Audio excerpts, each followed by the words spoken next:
자, 여러분, 오늘 우리가 읽었던 이 룻기 2장 3절 말씀을 함께 읽었는데요. 오늘 설교 제목이 무엇인지를 한번 같이 읽어보도록 하겠습니다. 자, 주보 혹시 보고 계신가요? 자, 같이 읽어보겠습니다. 시작. 우연이라 쓰고 하나님의 손길이라 읽는다. 네. 오늘 룻기 2장 3절 말씀을 가지고 우연이라고 쓰지만 하나님의 손길이라고 읽는다라고 하는 이 제목을 가지고 여러분들과 은혜를 나누고자 합니다. 여러분들 룻기의 내용을 잘 알고 계십니까? 룻기? 아마 잘 익히 많이 들어보셨을 것 같고, 이게 4장밖에 안 되는 짧은 성경이에요. 그리고 또 전체 스토리, 이야기 형식으로 이 룻기가 쓰여져 있기 때문에 굉장히 우리들에게 친숙하고 또 이렇게 알아듣기 쉬운 그런 성경 중에 하나가 바로 룻기입니다. 그런데 이 룻기는요, 이 룻기 바로 전에 있는 성경이 사사기거든요. 우리가 지금 구약 성경을 통독하고 있지만 사사기를 읽으셨잖아요. 좀 암울한 느낌이 드는, 이스라엘 백성들이 어떻게 이렇게 망가질 수 있나라고 생각될 정도로 굉장히 암울한 내용들이 기록되어 있는 이 사사기인데, 이 사사기는 주요한 그런 구절 중에 하나가 이거거든요.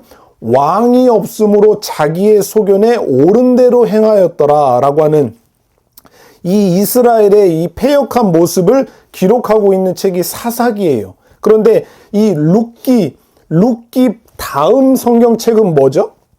사무엘이에요. 사무엘 상하.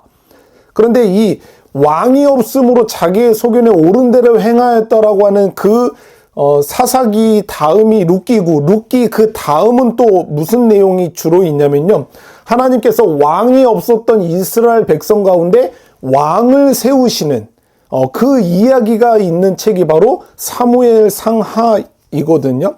그래서 요 왕이 없을 때와 또 왕을 세우시는 이야기가 기록된 이 사사기와 사무엘상 그 중간에 껴있는 책이 바로 룻기라고 하는 책입니다. 그런데 이 룻기라고 하는 책이 조금 재밌는 게 뭐냐면요, 다른 성경책에 비해서 하나님이라고 하는 이름이 되게 적게 언급이 됩니다.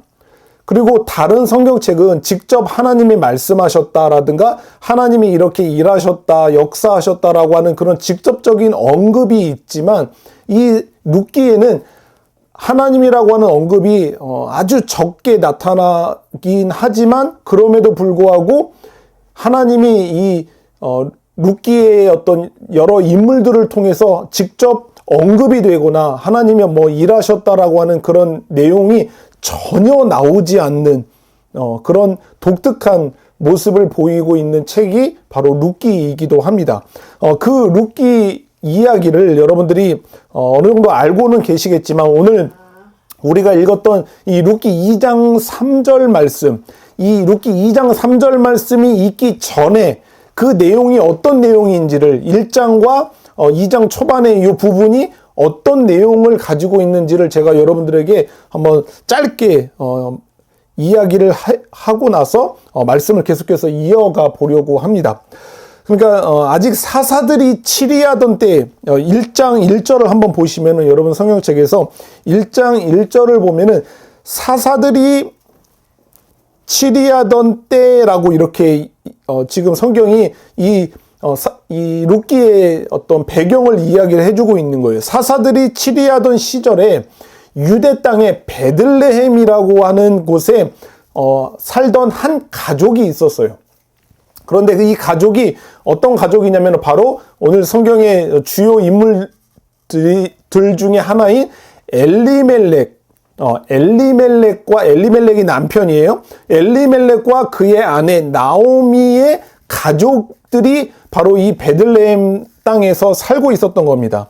그런데 이들 가족이 살던 이 베들레헴에 심한 흉년이 들었어요. 그래서 흉년이 들면 어때요? 먹을 게 없겠죠. 어떻게 당시에는 이제 농업 사회였기 때문에 흉년이 들면 먹을 게 부족해서 굉장히 큰 어려움을 겪게 되었었는데, 이런 심한 흉년이 들어서 이 엘리멜렉과 나오미 이 가족들은 이스라엘과 굉장히 오랫동안 원수지간으로 지냈던 모압이라고 하는 지역으로 이주해서 살아가게 됩니다. 그러니까 지금 자기가 살던 곳에 흉년이 들어서 먹을 게 없어. 그런데 저쪽 이방 민족이긴 한데 그 모압 땅에는 그래도 아직 먹을 게 있다라고 하는 것을 알고 나서 살아야 되니까 그 지역으로 이주해서 살아가게 되는 거죠. 그러다가 무슨 이유인지는 알 수가 없어요. 성경이 말하고 있지 않아서 우리는 정확한 이유는 알 수는 없지만 이 남편인 엘리멜렉이 죽고 그의 아내 나오미와 두 아들만이 계속 살아가게 되었었어요. 그런데 시간이 조금 더 흘러서 이 두 아들, 엘리멜렉의 두 아들이 그 땅에서 그 모압 땅의 여자를 만나게 돼요. 이방 민족이, 이방 여인이 되겠죠. 그 이방 여인을 만나서 결혼하게 되는데 안타깝게도 그 자신의 아버지와 같이 비슷하게 정확한 이유는 알 수 없지만 사랑하는 어머니와 그 사랑하는 아내를 두고 먼저 이 두 아들이 세상을 떠나버리게 되는 일이 일어나게 되었습니다. 사랑하는 남편과 두 아들을 떠나보내고 이제 과부가 된 거예요. 이 나오미라고 하는 여인은. 이 과부로서 힘든 삶을 이방 땅에서 살아가던 나오미는 하나의 소식을 전해 듣게 됩니다.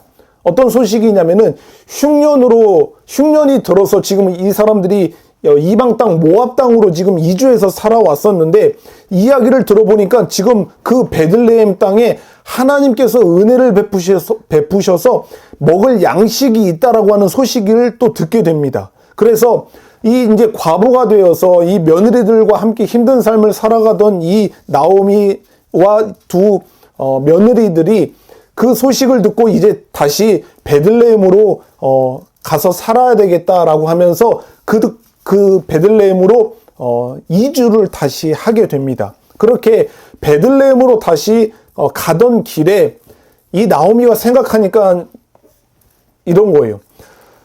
내가 베들레헴 사람인데 이방 땅에 모압 땅에 와서 이 이방인으로 살아보니까 이게 진짜 보통 힘든 게 아니다. 그런데 지금 이 두 며느리들은 베들레헴이 고향이 아니라 모압이 고향이에요. 그래서 자신에게는 고향이지만 이 며느리들에게는 이방 땅인 베들레헴에 가서 이방인으로서 그리고 또 과부로서 그 땅 가운데서 살아가는 게 얼마나 힘들고 이 고난이 있을지를 예상이 되었던 이 나오미, 이 시어머니는 며느리들에게 자신의 고향으로 돌아가서 자신의 뭔가 어머니와 함께 살아갈 것을 이렇게 이야기를 합니다. 너 이방 땅에 가서 살아가는 게 힘들고 과부로서 살아가는 게 힘들 텐데 내가 허락해 줄 테니까 너희 어머니가 있는 그 고향으로 돌아가서 너희들의 삶을 살아가라 라고 이렇게 이야기를 합니다. 그러니까 선택권을 주는 거예요. 그러자 그 선택권을 들은 두 며느리들의 반응이 서로 달라졌어요. 한 며느리는 그래 어머니가 이렇게 나한테 기회를 주니까 내가 사랑하는 나의 어머니, 나의 고향으로 돌아가서 나의 남은 삶을 살아야 되겠다라고 하면서 그 모압 땅으로 돌아가게 됩니다. 그런데 오늘 이 룻기 책의 주인공인 이 며느리 룻은 그 한 명의 며느리와의 반응은 사뭇 달랐다라고 하는 것을 우리가 알고 있어요. 그래서 이 룻이 시어머니 이 나오미를 향한 신실함을 보여주었던 굉장히 유명한 구절이거든요. 룻기 1장 16절과 17절 16절과 17절 다시 한번 읽어볼게요. 16절과 17절 다시가 아니라 이게 룻이 이 며느리가 이 자기 시어머니인 나오미에게 보여주었던 굉장한 신실함이에요. 그 신실함을 보여주는 굉장히 유명한 구절이거든요. 한번 16절과 17절 말씀을 한번 천천히 한번 같이 읽어볼게요. 시작. 룻이 이르되 내게 어머니를 떠나며 어머니를 따르지 말고 돌아가라 강권하지 마옵소서. 어머니께서 가시는 곳에 나도 가고 어머니께서 머무시는 곳에서 나도 머물겠나이다. 어머니의 백성이 나의 백성이 되고 어머니의 하나님이 나의 하나님이 되시리니 어머니께서 죽으시는 곳에서 나도 죽어 거기 묻힐 것이라. 만일 내가 죽는 일 외에 어머니를 떠나면 어머니 여호와께서 내게 벌을 내리시고 더 내리시기를 원하나이다 하는지라. 와, 대단하죠. 예. 예, 분명히 자기가 생각하기에도 그 베들레헴이라고 하는 곳으로 가서 지금 자기도 과부가 된 거잖아요. 남편 없이 살아가는 그 과부의 삶을 산다라고 하는 것이 어떤 어려움이 자기에게 올 줄을 아마 예상을 충분히 했었을 텐데도 불구하고 나오미는 이 시어머니를 향해서 내가 시어머니와 끝까지 함께 하겠습니다. 내가 살아도 어머니와 함께 살 거고 죽어도 어머니와 함께 죽겠습니다. 그러니까 나한테 다른 곳으로 가서 살라고 하지 마세요 라고 저는 끝까지 어머니와 함께 살겠습니다 라고 하는 이런 신실함을 이 룻이 보여주었던 것이죠. 이렇게 시어머니 나오미와 그리고 며느리 룻이 베들레헴으로 이제 돌아왔어요. 예, 돌아와서 때마침 그 돌아왔을 때가 보리를 추수할 시기에 이 두 사람이 그 베들레헴 땅으로 돌아왔다라고 성경은 기록하고 있거든요.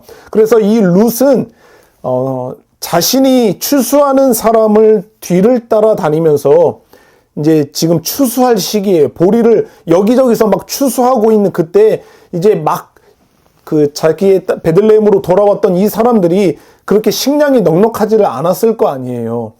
그래서 이 룻이 이 추수하는 사람의 뒤를 따라다니면서 그 추수하고 남아있는 그 조금씩 떨어져 있는 이삭을 주워오겠다고 그것으로 같이 먹겠다라고 하면서 나오미 시어머니에게 내가 그렇게 추수하는 사람의 뒤를 따라다니면서 이삭을 주워 갖고 오겠습니다 라고 어머니에게 이야기를 하고 길을 나선 거예요. 그리고 나서 어느 밭에서 이삭을 주울까 고민하던 룻이 그 마음을 결정을 내리고 한 밭에 들어가서 이삭을 줍기 시작을 하는 거예요. 바로 이때가 되어서 성경은 오늘 본문인 2장 3절을 기록하고 있는데 이렇게 기록합니다. 룻이 가서 베는 자들, 그 보리를 추수하는 그 베는 자를 따라서 밭에서 이삭을 줍는데 우연히 엘리멜렉의 친족 보아스에게 속한 밭에 이르렀더라 라고 이렇게 성경이 지금 기록을 하고 있는 겁니다. 우리는요, 이 룻기라고 하는 성경을 다 읽어봐서 알고 있기 때문에 지금 이 룻이 지금 어느 밭에 들어갔는데 그 밭이 자신의 시아버지이죠. 그 엘리멜렉의 친족이에요. 엘리멜렉의 친족인 보아스의 밭에 왔다라고 하는 게 어떤 의미를 가지고 있는지 알고 있을 것입니다. 여러분들은 아마 알고 계실 거예요. 이 이스라엘 민족에게는요, 고엘이라고 하는 독특한 제도가 있었거든요. 이 제도는 어떤 거냐면요, 이런 거예요.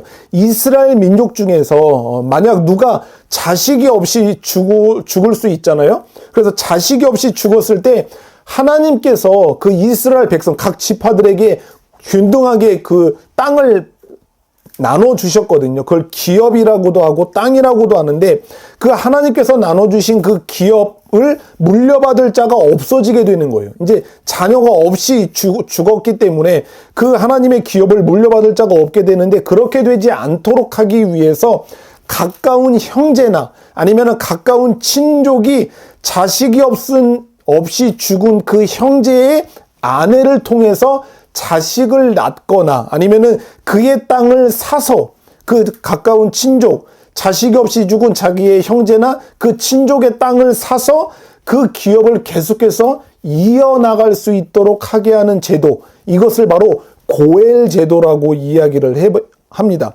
여러분들이 아마 들어보셨을 거예요.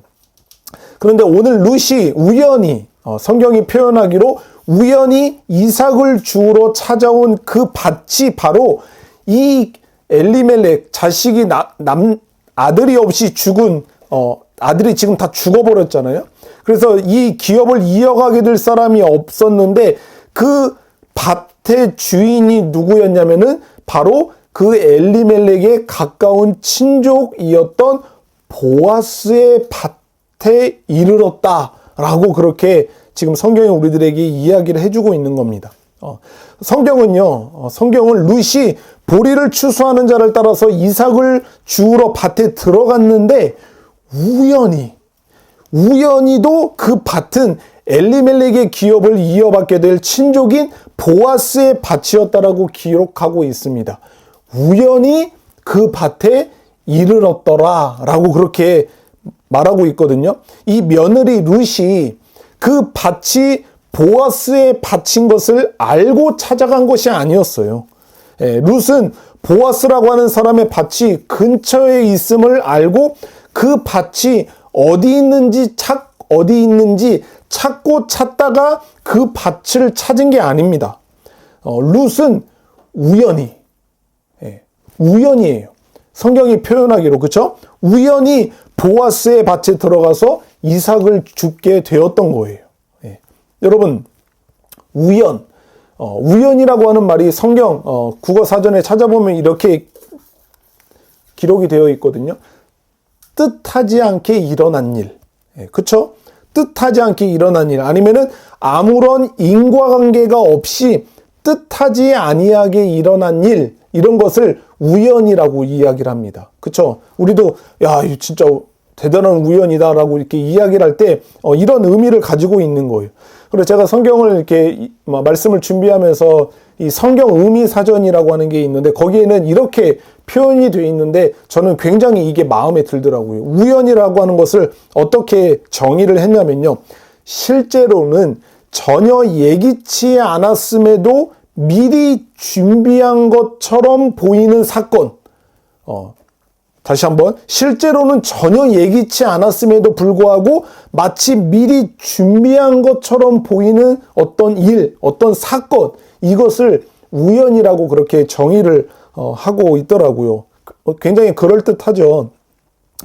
이 룻이 보아스의 밭에 이르게 된 이 일은요, 어느 누구도 예상하거나 계획을 했다거나 아니면 뜻하지 않았던 일이 일어난 거예요, 지금. 어느 인력사무소의 소개를 받아서 이 룻이 그 밭에 간 것도 아니었고 누가 룻에게 추천을 해서 야, 그 밭에 한번 가봐라 라고 해서 그 밭에 가서 보리 이삭을 줍게 된 것도 아닌 아무런 인과관계가 없이 일어난 일이라고 하는 뜻입니다. 우리가 길을 걷다가 전깃줄에 앉아있는 까마귀가 응가를 싸서 그 대변을 싸서 우리 머리 위에 우연히 떨어진 것과 같이 마치 이런 것처럼 우연히도 룻에게 일어났다라고 말하고 있는 것입니다. 룻이 보리 이삭을 주우러 어느 밭에 들어갔는데 우연히도 그 밭은 자기의 기업을 이어받을 엘리멜렉의 친족인 보아스의 밭에 들어가게 됐다라고 하는 거예요. 우연히. 뜻하지 않게, 예기치도 않게, 계획하지도 않았는데, 어느 인과관계가 있지도 않았는데, 우연히 그 밭에 들어가게 됐다라고 지금 성경이 말하는 것과 같습니다. 여러분, 정말 이 일이 우연일까요? 정말 이 일이 예기치 않게, 뜻하지 않게 일어난 일이라고 생각을 하십니까? 이 룻이요, 여러분들 봐보세요. 룻이 이 보아스의 밭에 우연히 들어가게 된 이 일, 우연히 보아스의 밭에 들어가게 된 이 일이 긍정적이고 그리고 좋은 결과를 얻기 위해서는 이 우연한 일과 함께, 우연히 그 밭에 들어간 그 일과 함께 여러 가지 굉장히 어려운 조건들을 충족해야지만 이 우연히 그 밭에 들어간 이 일이 긍정적이고 좋은 결과를 얻어낼 수가 있는데 어떤 어려운 조건들이 충족을 해야만 했냐면요. 제가 생각하는 거지만 가장 첫 번째로는 이 룻이 들어간 이 밭의 주인이 은혜를 베푸는 친절한 사람이어야 했어요. 우연히 들어간 그 밭의 주인이 친절한, 은혜를 베풀 줄 아는 그런 친절한 사람이어야 했다라고 하는 거예요. 그러니까 무슨 말이냐면은 이 밭의 주인이 자기가 추수할 수도 있고 아니면 일꾼들을 불러서 그 보리를 추수하는 일을 맡겨서 그 추수하는 일을 하는데 그 일꾼 뒤를 따라서 누군가가 알지도 못하는 사람이 와서 그 이삭을 줍는 것을 만약에 허락하지 않았다라고 하면은 그 밭에 들어간 게 아무 소용이 없게 되는 일이 되겠죠. 그렇죠? 그런데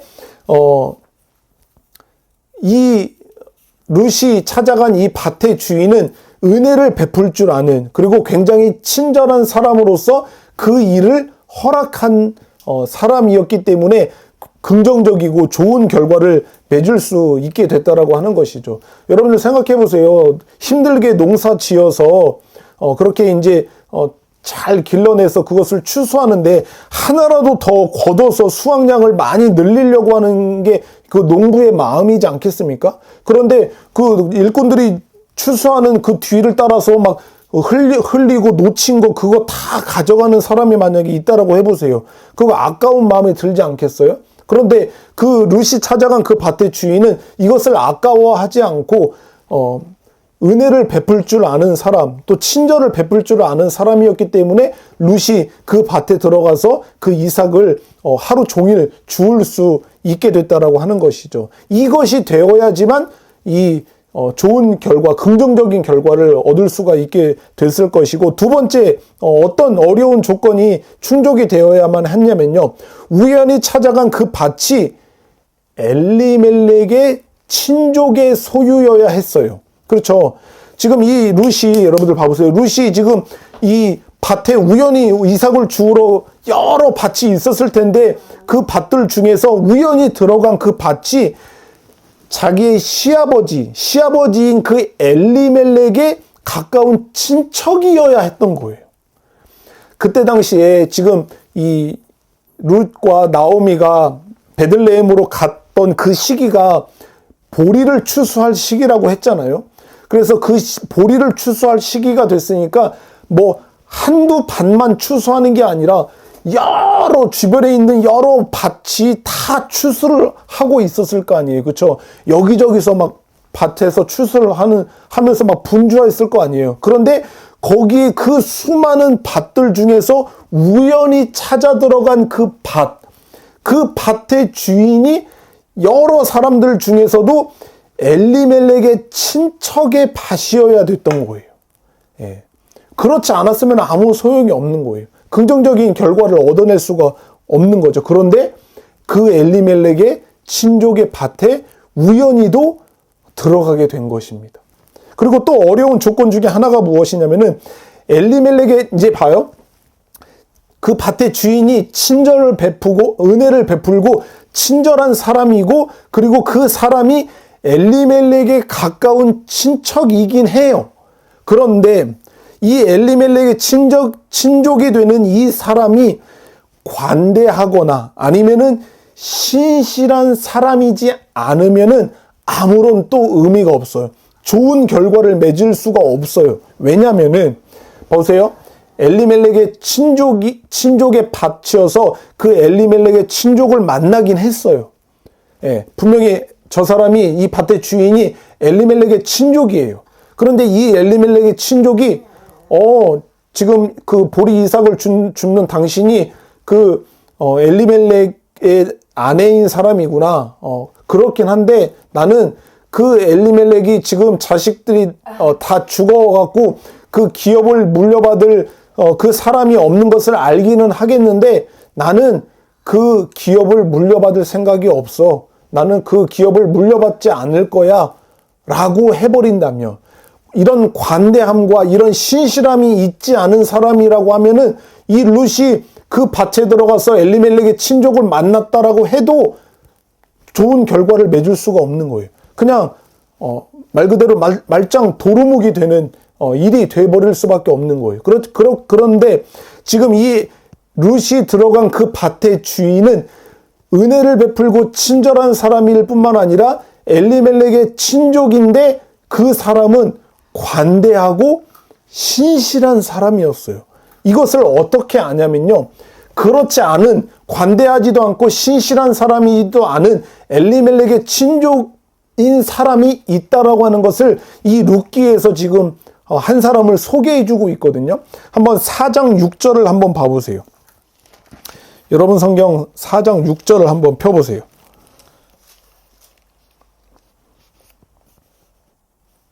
4장 6절에 보면은 제가 읽어볼게요. 여러분 눈으로 따라와 보세요. 그 기업 물을 자가 이르되, 이거는 보아스를 말하는 게 아니라 이 보아스가 보아스보다 훨씬 더 엘리멜렉과 가까운 친족이 있는 것을 알았어요. 그렇기 때문에 하나님의 법에 의하며 하나님의 율법에 의하면 지금 저기 있는 저 사람이 엘리멜렉의 기업을 물려받을 우선권이 있는 사람이 그 베들레헴에 살고 있었어요. 그래서 지금 그 사람을 말하는 거거든요. 그 기업 물을 자가 이르되, 그러니까 보아스가 물어본 거예요. 당신이 이 엘리멜렉의 기업을 물으겠습니까? 라고 물어본 거거든요. 그러고 나서 이 사람이 대답을 하는 거예요. 뭐라고 대답하냐? 나는 내 기업에 손해가 있을까 하여 나를 위하여 물으지 못하노니 내가 물을 것을 네가 물으라.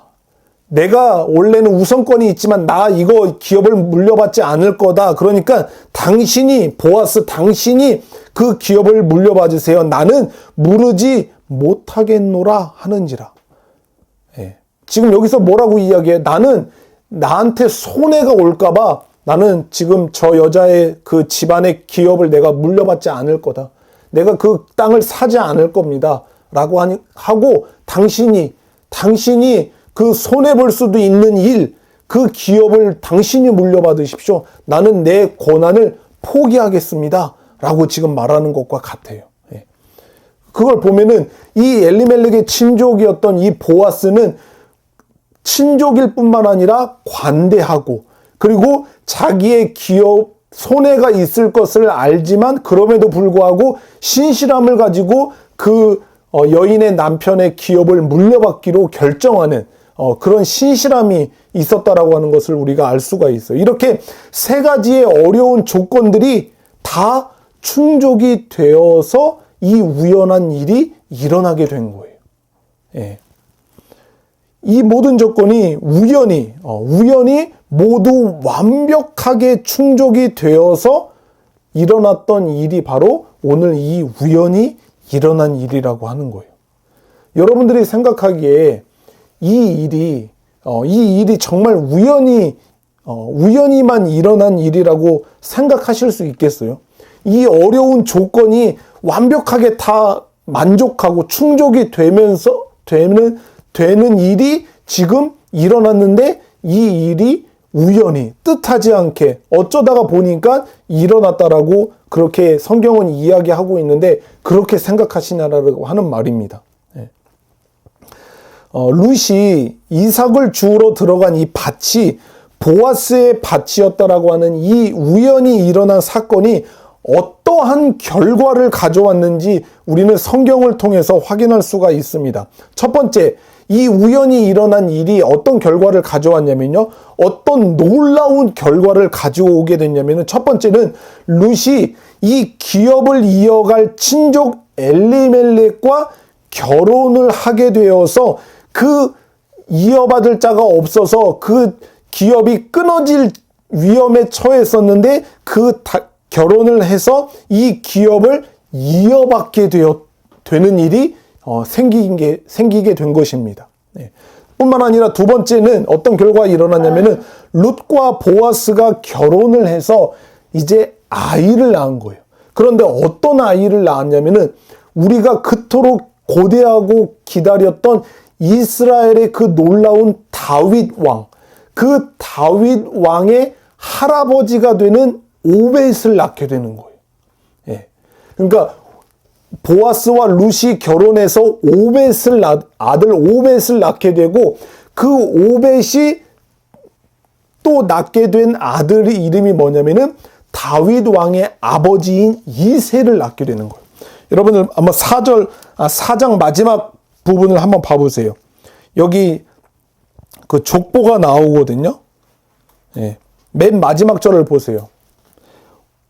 보아스와 룻이 낳은 아들이 오벳인데 오벳은 이새를 낳고 이새는 다윗을 낳았더라 라고 이렇게 하면서 그 다윗 왕의 할아버지인 오벳을 낳게 되는 이 놀라운 일을 이루게 됐고, 세 번째는 룻이 이 이방 여인이에요. 모압 땅의 여인인 이 이방 여인 룻이 이 이 베들레헴, 유대 땅에 있는 이 베들레헴에 있는 장로들에게 굉장히 놀라운 축복을 받게 됩니다.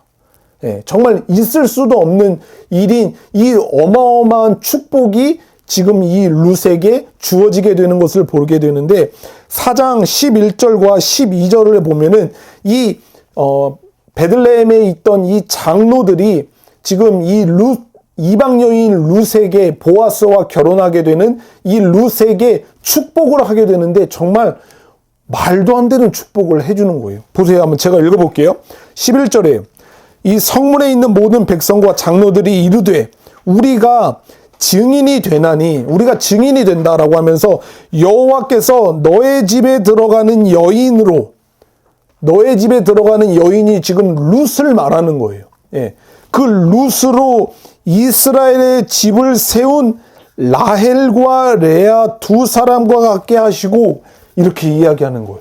레아, 지난 시간에 설교 시간에 제가 나눴었죠. 이스라엘의 12지파가 있었죠. 그쵸? 예. 이스라엘의 12지파가 있다고 그랬잖아요. 그 12지파가 바로 이 라헬과 레아를 통해서 낳은 그 아들들이 바로 12지파가 된 거예요. 이스라엘 민족이 된 거예요. 그런데 지금 이 룻에게 이야기라는 거예요.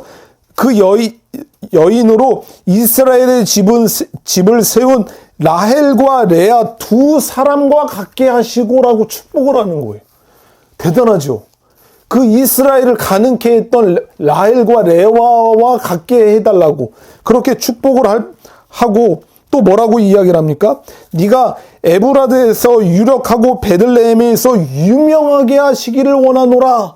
예, 이방 여인 룻이에요 지금. 예, 이스라엘 백성들이 정말 너무나도 이렇게 막 멸시하고 그렇게 사람 취급도 잘 하지 못했던 이방 여인 룻에게 지금 이렇게 축복을 하고 있는 거예요. 12절에서는 뭐라고 얘기해요? 여호와께서 이 젊은 여자로 말미암아 내게 상속자를 주사 내 집이 다말이 유다에게 낳아준 베레스의 집과 같게 하시기를 원하노라 라고 이렇게 하면서 이 이방 여인 룻에게 정말 이런 놀라운 축복을 해주고 있는 모습을 보여주고 있는데, 이 일이 이 우연히 보아스의 밭에 들어갔던 이 일로 인해서 일어나게 된 것이죠. 뿐만 아니라 이 우연히 생겨난 이 사건과 그로 인한 결과가 어디에 기록이 되었습니까? 성경에 기록이 된 거예요. 예. 이 이방 여인 룻, 이 룻이 나오미와 살았던 이 이야기, 그리고 이 우연히 들어갔던 그 밭에서 엘리멜렉의 친족 보아스를 만나서 그와 결혼하여서 다윗 왕의 할아버지인 오벳을 낳았던 이 이야기가 대대 영원토록 남게 될 이 성경에 기록되는 이 결과를 만들어내게 된 것을 볼 수가 있습니다. 여러분, 하나님의 나라에서는요, 하나님의 나라에서 사용하는 이 사전에는 우연이라고 하는 이 단어는 절대로 있을 수가 없습니다. 하나님 나라에서는 어쩌다 보니 뜻하지 않게 우연히 생겨나는 사건, 그런 일이라고는 없기 때문입니다. 하나님께서는 우리에게 일어나는 아주 사소한 일부터 그리고 가장 큰 사건까지 모든 일을 하나님의 영광을 위해서 영원 전부터 모두 다 작정을 하셨습니다. 하나님의 뜻을 벗어나서 하나님도 모르시는 뜻밖의 일이 일어나 어쩌다가 우연히 생겨나는 일은 절대로 없습니다. 우리 하나님께서는 당신의 놀라운 지혜와 그리고 그 지식과 그 능력으로 모든 것을 다 알고 계실 뿐만 아니라 모든 일을 작정하시는 분이십니다. 우리 하나님이 그런 하나님이지 않습니까? 오늘 성경은 분명하게 기록되기로 이 히브리어로 기록이 되어 있고, 그리고 우리 성경으로도 우연이라고 기록을 해주고 있어요.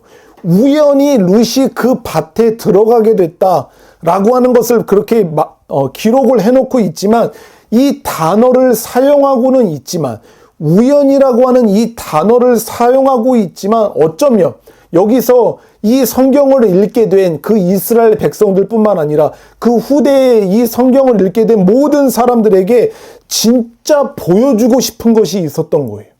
이 우연이라고 하는, 하나님께는 절대로 있을 수 없는 이 우연이라고 하는 단어를 사용하면서 진짜 이 글을 읽는 사람들에게 보여주고 싶은 것은 무엇이었냐면은 하나님의 손길이었어요.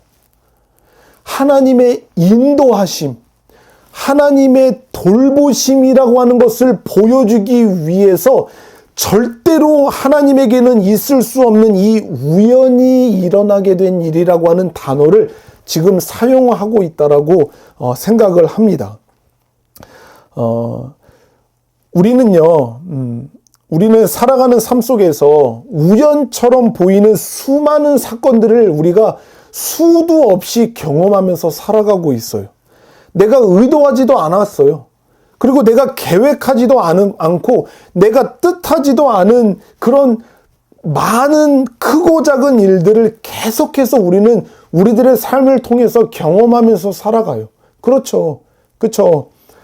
이렇게 우연처럼 보이는 일들을 경험할 때, 내가 계획하지도 않은 일이 일어나고 정말 뜻하지도 않은 일들을 우리가 계속해서 크고 작은 일들을 경험을 할 때, 그 경험을 통해서 그냥 그 경험이 우연으로만 여기면서 살 건지, 그냥 어쩌다 보니까 그냥 우연히 이 일이 일어나게 됐구나 라고 그렇게 여기면서 살 것인지, 아니면 믿음의 눈으로 우연의 모습 속에서 일하시는 그 선하신, 신실하신 하나님의 손길을 깨닫고 그 경험 속에서 말씀하시고 그 손길을 보여주시는 하나님께 순종하고 그리고 감사의 삶을 살 것인지를 우리는 선택을 해야 합니다. 수도 없이 우연처럼 보이는 그런 일들을 경험하지만 그냥 이것을 우연히 일어나는 일로만 여기며 살 것인지, 아니면은 우연히 일어나는 속에서 그 속에서 보여주시는 하나님의 손길을 발견하고 감사하며 살 것인지를 우리는 선택해야 한다라고 하는 말입니다.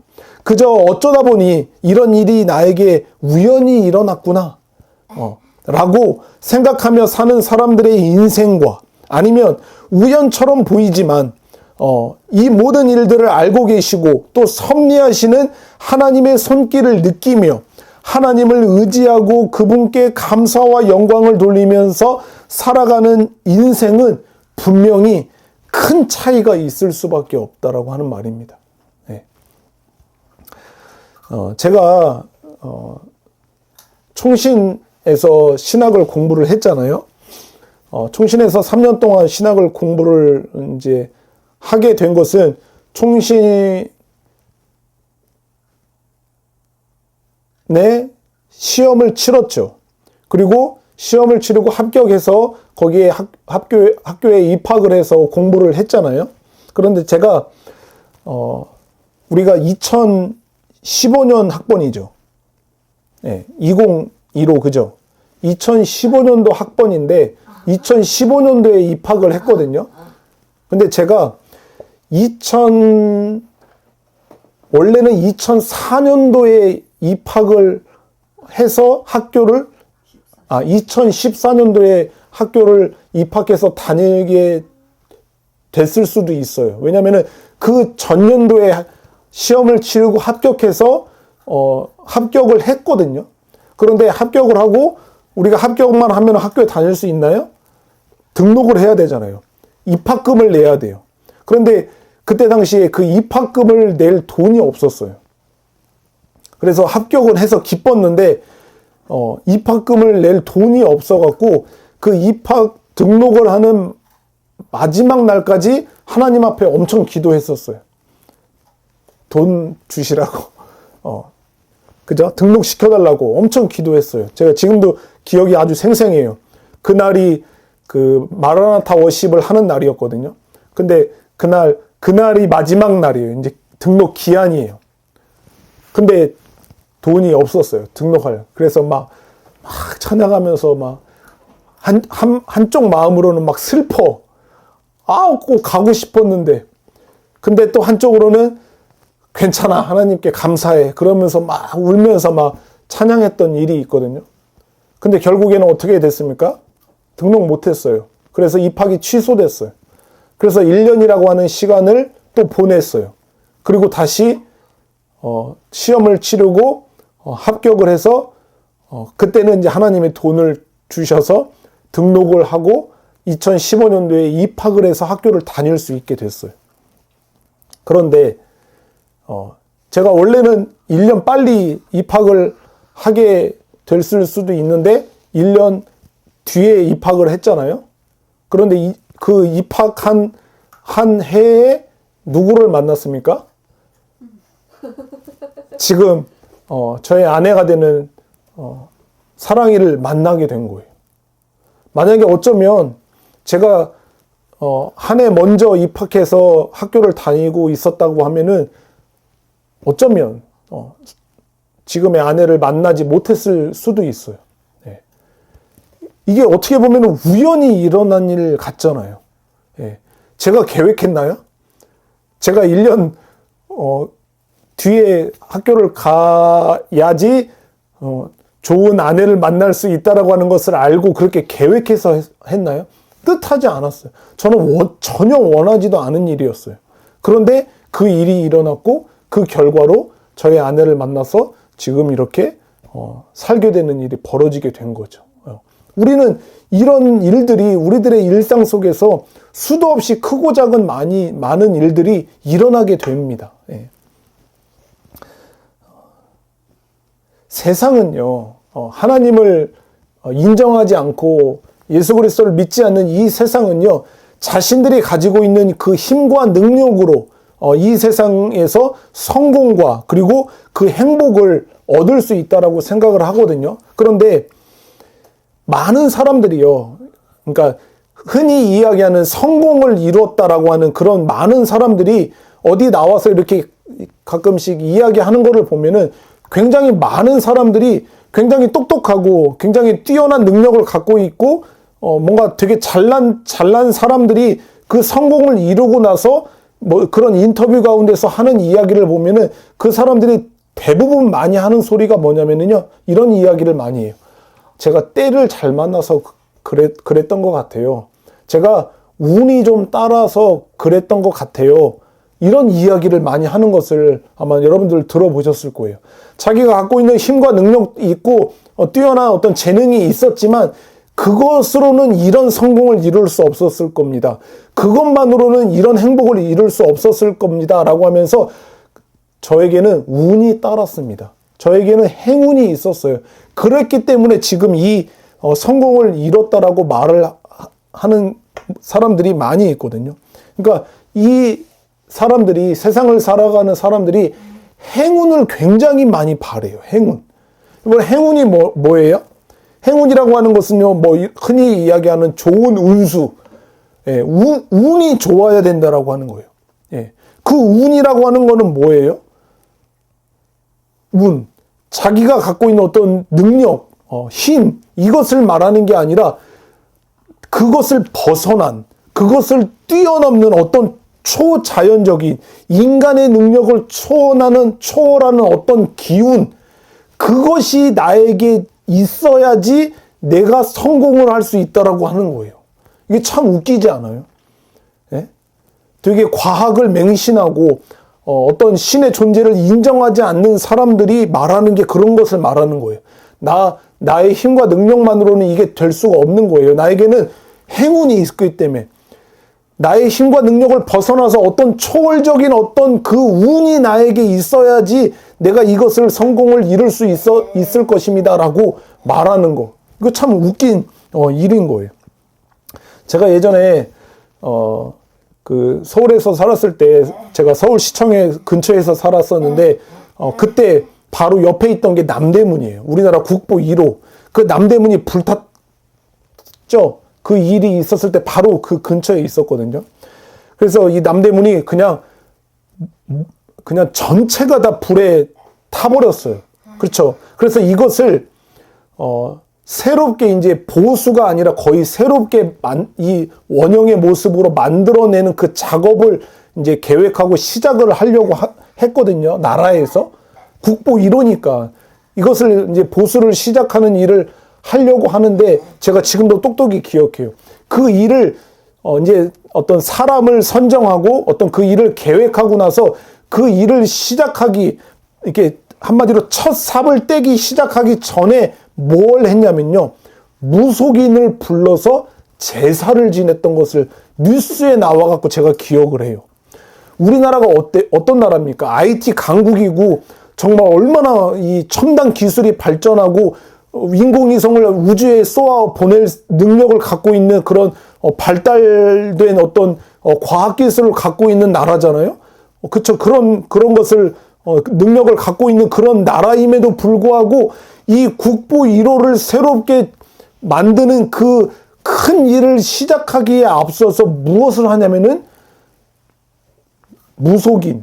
무속인에게 이 일이 잘 이루어질 수 있도록 제사를 지내는 일을 하는 거예요. 이게 얼마나 모순적인 모습이에요. 예.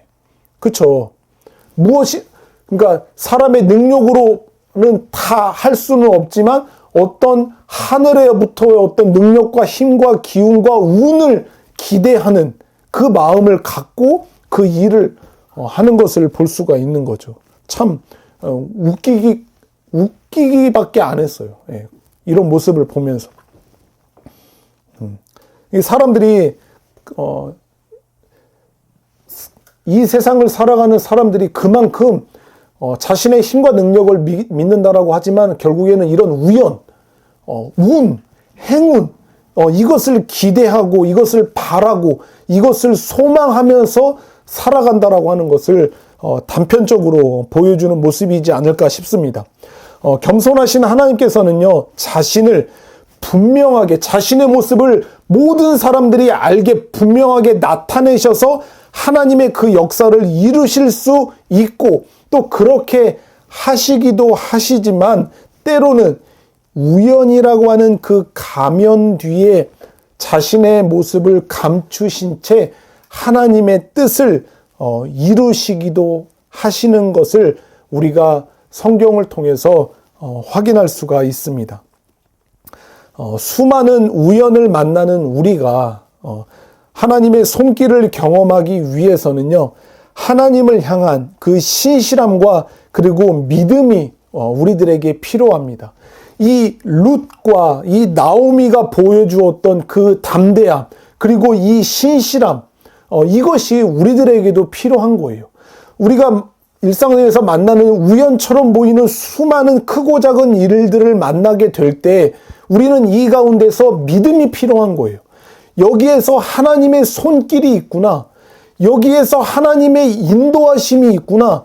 여기에서 하나님의 선하신 그 능력이 나타나고 있구나라고 하는 것을 볼 수 있기 위해서는 믿음이 필요한 거예요. 그리고 하나님을 향한 그 신실함 또한 우리들에게 필요한 거예요. 그래야지 우리들의 인생 가운데서 우연처럼 보이는 그 속에서 선하신, 특별히 하나님의 자녀들을 향하신 그 돌보시고 지키시고 보호하시는 그 하나님의 선하신 손길을 거기서 발견할 수가 있게 되는 거예요. 예. 제가 이 말씀을 준비하면서 한 신학자의 글을 읽으면서 정말 우리들에게 필요한 믿음이 이런 믿음이구나라고 하는 것을 느낄 수 있었던 글 하나를 잠깐 읽어 드리도록 하겠습니다. 여러분들 한번 들어보시면 좋겠습니다. 이렇게 이야기합니다. 여러분이 건강하든지 아프든지 고난의 십자가와 환난을 연달아 만나든지 또는 여러분이 환난에서 벗어나 형통한 삶을 살든지 누군가가 여러분을 친근히 대하든지 아니면 냉대하든지, 그리고 여러분에게 퉁명스럽게 대하든지 여러분을 도와주고 위로하든지, 또는 누군가가 여러분에게 등을 돌리거나 여러분을 곤란하게 만들 기회를 찾거나 여러분을 대적하든지 여러분을 칭찬하든지 험담하든지 간에 적극적으로 움직이시는 하나님의 손길을 분별하십시오. 가장 보잘것없는 일에서부터 가장 큰 일에 이르기까지 하나님은 그 모든 것들을 다스리십니다. 이 사실에 대해 그저 말하기만 하고 단순히 이것이 사실이라고 믿는 것만으로는 충분하지 않습니다. 만일 그렇다면 이 진리는 여러분에게 별로 영향을 끼치지 못할 것입니다. 라고 이렇게 이야기하는 거예요. 그러니까 무슨 말이냐면 이런 거예요. 우리 인생 가운데 만나는 모든 일, 큰 일이든 작은 일이든 좋은 일이든 좋지 않은 일이든 기쁜 일이든 슬픈 일이든 어떠한 일을 만나게 되든지 간에 그 가운데서 적극적으로 움직이시는 하나님의 손길을 발견하라고 하는 거예요. 우연처럼 보이는 우리의 인생에서 만나는 수많은 그 일들 속에서 우리의 인생 가운데 적극적으로 개입하시는 하나님의 손길을 발견하라고 하는 거예요. 하나님이 모든 일들을 다스리고 계시는 것을 믿고 그것을 신뢰하라라고 하는 말을 지금 하고 있는 겁니다. 정말 우리들의 인생에는요, 어떠한 일도 우연히 일어나는 일은 단 하나도 없어요. 예. 제가 종종 그 강의를 할 때도 이야기를 했지만, 우리가 아침에 머리를 감으면서 빠지는 그 머리카락의 개수까지도 하나님께서는 작정하셨다니까요. 그냥 우스갯소리로 하는 게 아니라 그만큼 하나님은 우리의 작은 일까지도 하나님께서는 아시고 작정하셨을 뿐만 아니라 우리의 인생에서 만나는 큰 일들 또한 하나님께서 작정하시고 그 가운데서 섭리하시고 계신다라고 하는 거예요. 우리는 이것을 조금의 의심 없이 믿어야 하는 거예요. 그럴 때 비로소 우리는 그 가운데서 우리에게 일하시는 하나님의 선하신 손길을 발견할 수가 있게 되고, 그 손길을 발견하게 된 우리는 어떠한 일을 만나든지 흔들리지 않고 견고한 믿음을 가지고 하나님을 신앙하면서 살아갈 수가 있게 되는 거예요. 예. 이 세상 사람들처럼 이 일을 만나고 저 일을 만나고 이 사건을 경험하고 저 사건을 만나서 막 이리저리 흔들리고 넘어지고 쓰러지고 그렇게 좌절하지 않을 수 있게 되는 거예요. 왜냐하면 우리는 그 가운데서 일하시는 하나님이 있다라고 하는 것을 우리가 믿게 될 때 완전히 넘어지지 않고 완전히 쓰러지지 않고 끝까지 하나님을 바라보고 끝까지 하나님을 믿고 살아갈 수 있게 되기 때문에 그렇습니다. 우연이라고 하는 모습 속에 숨어 계신 하나님을 우리는 계속해서 발견해야 되는 거예요. 이 일이 결코 우연히 있는 일이 아니지, 하나님은 이 모든 일을 다 아셨고 이 모든 일들을 하나님께서 섭리하고 계시지 라고 하는 것을 우리는 계속해서 습관적으로 그것을 찾으려고 훈련을 해야 되는 거예요. 그러면 그 가운데서 하나님은 자신의 모습을 나타내시고 그 가운데서 선하게 일하시는 하나님의 손길을 우리에게 보게 하셔서 우리의 믿음을 더욱더 견고하게 하실 거예요. 그래서 그 견고한 믿음으로, 흔들리지고 변하지 않는 믿음으로 하나님을 예배하고 하나님을 신앙하면서 살아가는 우리로 살아나게 하실 줄을 믿습니다. 저와 여러분들이 우연의 모습 속에 숨겨진 하나님의 손길들을 발견하여서 더욱더 신실하고 더욱더 믿을 만한 그 하나님을 발견하셔서 흔들리지 않는 믿음으로 하나님을 예배하고 하나님을 사랑하면서 살아가는 저와 여러분들의 삶이 되시기를 예수님의 이름으로 축복합니다. 아멘, 아멘.